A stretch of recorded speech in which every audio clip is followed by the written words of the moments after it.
আসসালামু আলাইকুম। আজকে এবারে আমরা যে টপিকটা নিয়ে আলোচনা করব সেটা হচ্ছে আমাদের ট্রেন্ড লাইন। আমরা এখান থেকে বোঝার ট্রাই করব ট্রেন্ড লাইন জিনিসটা কি, ট্রেন্ড লাইন জিনিসটা কিভাবে বুঝবো এবং হচ্ছে ট্রেন্ড লাইন জিনিসটা থেকে আমরা কিভাবে ট্রেড নিতে পারি। সো এই জিনিসগুলো হচ্ছে আমরা এখান থেকে বোঝার ট্রাই করব। তো প্রথমত আমাদের মার্কেট ৩ ভাবে মুভ করে। লাইক পাশাপাশি মুভ করে, তারপরে হচ্ছে নিচের দিকে মুভ করে এবং হচ্ছে যে উপরের দিকে মুভ করে। সো এখন মার্কেট কেন মুভ করে? কারণ হচ্ছে যখন একটা কয়েন বা টোকেনের প্রাইস আপনার চাহিদা কমে যায়, মানে যখন একটা কয়েনের মানে ডিমান্ডটা কমে যায়, তখন হচ্ছে আমাদের প্রাইস নিচের দিকে মুভ করে। লাইক নিচের দিকে, দেখছেন? নিচের দিকে মুভ করে। আবার যখন কোনো একটা প্রাইসের মানে কোনো একটা কয়েনের টোকেনের প্রাইস উপরে চাহিদা বেড়ে যায়, তখন হচ্ছে কয়েনটা হচ্ছে উপরের দিকে মুভ করে। দেন হচ্ছে যখন যখন কোনো একটা কয়েনের চাহিদা মানে হচ্ছে ওই জায়গায় থাকে, মানে হচ্ছে যে একটা নির্দিষ্ট রেঞ্জের ভিতরে থাকে, মানে সেটা কেউ এক্সপেক্ট করে না বা কোনো ইনফ্লুয়েন্সারের কোনো মানে ইন্টারেস্ট থাকে না, তখন হচ্ছে যে সেটা সাইডওয়েজ মুভ করে। তো এখন আমাদের এটার উপর ভিত্তি করে হচ্ছে আমরা ৩ ধরনের ট্রেন্ড পাই। ৩ ধরনের ট্রেন্ডের মধ্যে প্রথমটা হচ্ছে আমাদের সাইডওয়েজ মুভমেন্ট, যেটা হচ্ছে পাশাপাশি মুভ করে। আর আপওয়ার্ড মুভমেন্ট, যেটা হচ্ছে উপরের দিকে মুভ করে।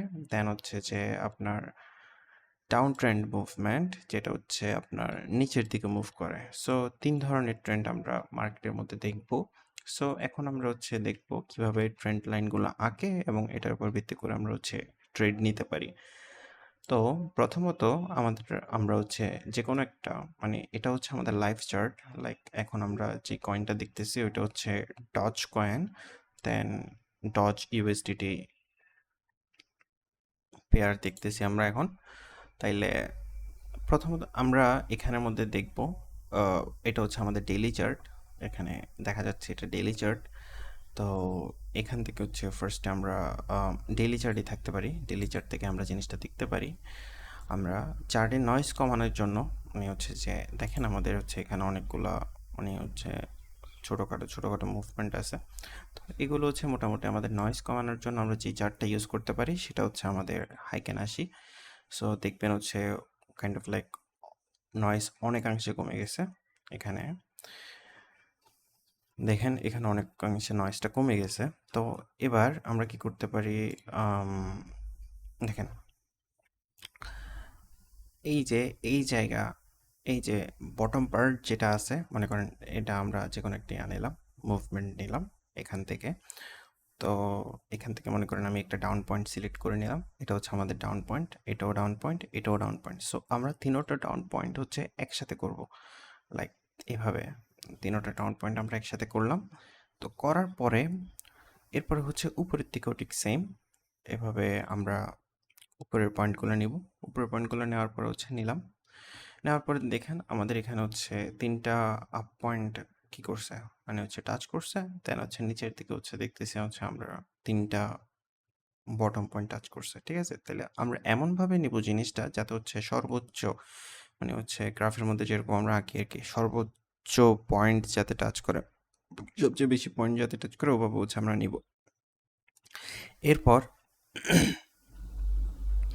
এখানের মধ্যে দেখতেছেন হচ্ছে এটা এই জিনিসটা এখানের মধ্যে এটা একটু বেশি নিচের দিকে আসছে এবং ওইটা আসার রিজন আমি বলবো। তো এটা হচ্ছে দেখতেছেন হচ্ছে আমাদের আপ ট্রেন্ড। তো এখন আপ ট্রেন্ডের মধ্যে এবার আমাদের প্রাইস কোথায় নিব? সো আমরা এখান থেকে প্রেডিক্ট করতে পারি যে প্রাইসটা হচ্ছে এভাবে গেছে, দেন হচ্ছে এখান থেকে আবার সুইং করছে, দেন আবার গেছে। যাওয়ার পরে হচ্ছে এবার আমরা প্রেডিক্ট করতে পারি যে হচ্ছে প্রাইসটা এই জায়গায় কোনো একটা জায়গার মধ্যে হচ্ছে আসবে। আসার পরে হচ্ছে সে এখানে আবার কি করবে, ব্যাক করবে ট্রেন্ড যদি ফলো করে। তাহলে যে আমরা তো জানি না আসলে ফিউচারে কী হবে, ফিউচার জিনিস মানে কোনো প্রেডিক্ট করতে পারি না। তাইলে আই মিন আমরা শিওর হতে পারি না, বাট ট্রেন্ড যদি আমরা ফলো করি তাহলে হচ্ছে যে জিনিসটা এখানে গেছে দেন এখানে গেছে, আবার হচ্ছে এখানে আসার পসিবিলিটি হচ্ছে লাইক 60 to 70%। তো এটা হচ্ছে আমাদের আপ ট্রেন্ড। দেন হচ্ছে যে আমাদের ডাউন ট্রেন্ড যদি আমরা চিন্তা করি, ডাউন ট্রেন্ড যদি চিন্তা করি, এখানে যদি এটা হচ্ছে ডাউন, তাহলে এখান থেকে আমরা চার্টটাকে আরেকটু ইনক্রিজ করব। ইনক্রিজ করার পরে এরপরে এই যে ডাউন পয়েন্ট যেগুলো দেখতেছেন সর্বোচ্চ ডাউন পয়েন্ট টাচ করে মতো, মানে হচ্ছে সর্বোচ্চ ডাউন পয়েন্ট টাচ করে মতো এভাবে করে হচ্ছে আমরা আঁকবো।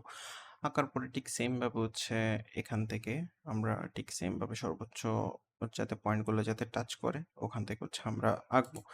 আঁকার পরে দেখতেছি হচ্ছে এটা একটু ন্যারো হয়ে গেছে, কারণ যেভাবে আমরা মার্কেট ফলো করতেছে, মার্কেট যেভাবে যাচ্ছে ওভাবেই আমরা জিনিসটা আঁকবো।